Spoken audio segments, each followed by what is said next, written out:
best is yet to come. Muchas gracias, Manolo. Lo primero que quiero hacer es agradecer a Foro de Foros la amabilidad de haberme invitado a moderar este debate sobre la reforma energética del sector eléctrico, con 4 ponentes, todos ellos con gran experiencia en el sector, conocedores del mismo y que evidentemente no necesitan presentación y por lo tanto no les voy a presentar. El debate, como ustedes habrán visto en la documentación que se les ha enviado, se estructura en torno a 6 preguntas. Establecer esas 6 preguntas, el motivo era simplemente acotar el debate. Los debates sobre el sector eléctrico pueden partir en 50.000 direcciones. Se trataba simplemente de restringir el debate para que no se disperse. De todas maneras, los ponentes tienen plena libertad para adaptarse a las preguntas, saltárselas o intervenir como les parezca. No voy a repetir las preguntas, entre otras cosas porque ustedes ya las disponen de ellas y además disponen de los papers de cada uno de los ponentes. Lo que sí me gustaría es, simplemente como elemento introductor, señalar una cuestión que yo creo que subyace al conjunto de las cuestiones planteadas y que de alguna manera además sobrepasa el alcance limitado de la reforma energética del sector eléctrico en España, de la reciente, hemos llamado reciente reforma energética del sector eléctrico por el actual gobierno, y tiene un alcance muy superior que puede ser, digamos, de tener valor para el análisis del conjunto de los países, de los sectores eléctricos de los países europeos. Y me refiero a una cosa muy simple, que al hilo de esta reforma energética hay una cuestión fundamental, que es cómo abordar de forma óptima los cambios regulatorios. Los cambios regulatorios son absolutamente necesarios. Son absolutamente necesarios, primero, porque la regulación no puede permanecer inalterable, hay que cambiarla para adecuarla a los cambios del entorno tecnológico, a las restricciones institucionales exteriores, etc. Pero también hay otra cosa muy clara, que es que, dado que los reguladores no son omniscientes, cuando llega un nuevo regulador, en gran medida puede tener necesidad de corregir los errores que han cometido los reguladores anteriores.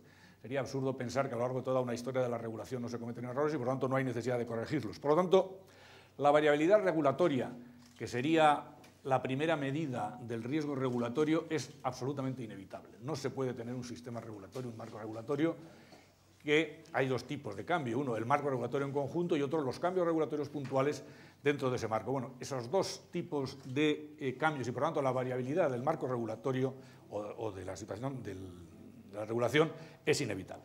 Sin embargo, hay otro aspecto del riesgo regulatorio más cualitativo que sí es evitable.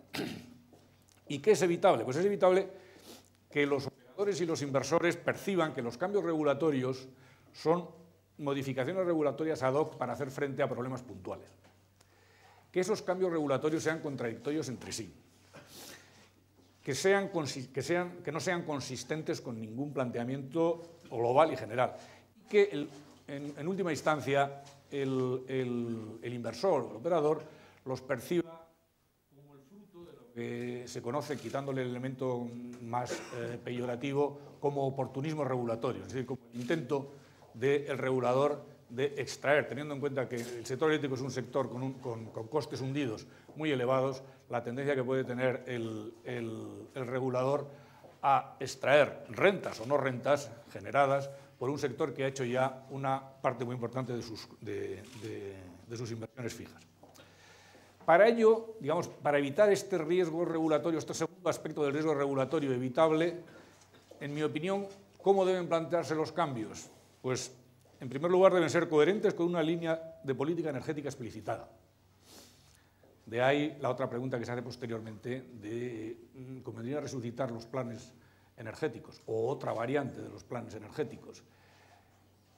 Cuando los cambios se hacen dentro de un marco regulatorio, convendría que fuesen coherentes con la lógica global que inspira ese marco regulatorio. Es decir, lo que no se pueden es adoptar cambios regulatorios puntuales que, además de ser contradictorios entre sí, ni siquiera responden a la lógica que inspiraba ese concreto marco regulatorio.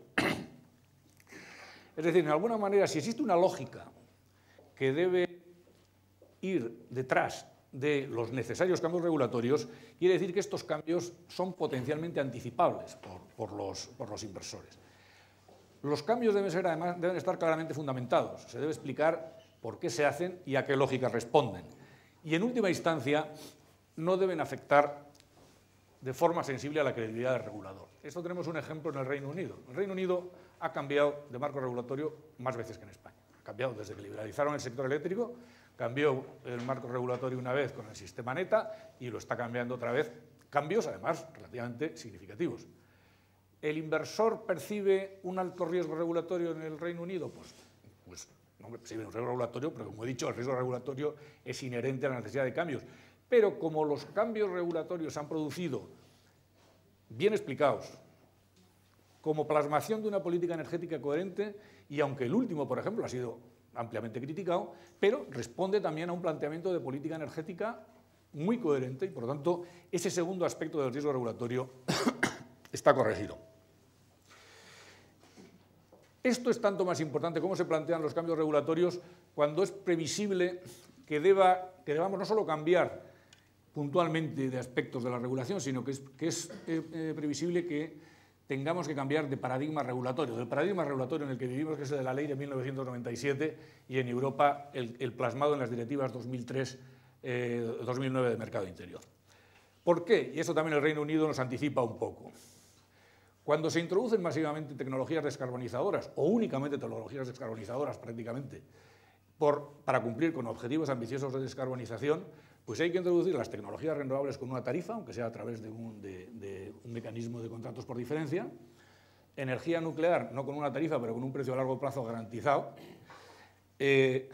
Luego, además, el precio del mercado al por mayor es prácticamente, no solamente en el Reino Unido, sino en el resto de Europa, la mitad del coste medio más bajo de un nuevo entrante, con lo cual quiere decir que para retribuir la generación de manera que el nuevo entrante pueda tener incentivos, hay que pagar más de la mitad del coste a través de mecanismos que son en el precio del mercado de la energía, como por ejemplo los pagos de capacidad. Se puede decir, no, bueno, pero todas estas cosas se pueden convertir más o menos en instrumentos de mercado si las tarifas o los precios administrados se tienen a través de un mecanismo de subasta. Bueno, es cierto, pero para seguir la lógica de la reforma del Reino Unido, que es a la que yo creo que va a converger todos los países europeos, el volumen de nueva capacidad total lo debe determinar una instancia reguladora y el mix también. En consecuencia, ¿qué es ese modelo? Ese modelo no se parece en nada, es un animal regulatorio distinto al que vivimos nosotros. Ese es un modelo de comprador único.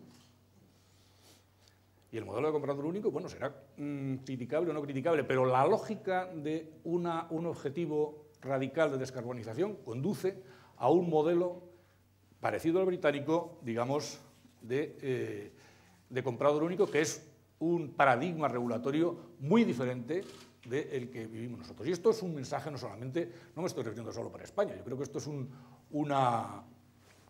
algo importante para Europa, porque cuando antes me refería a elementos contradictorios en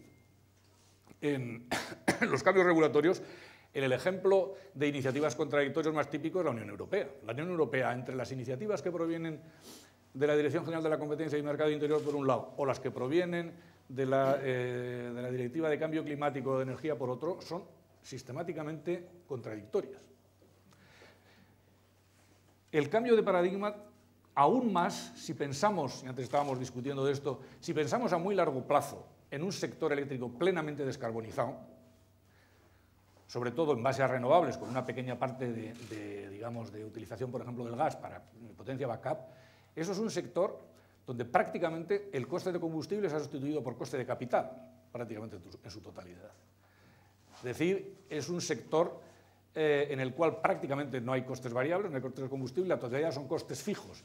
La regulación, eso es a muy largo plazo, deberá pensar en un sector eléctrico con una estructura de costes que varía completamente cómo se puede realizar la competencia en ese sector.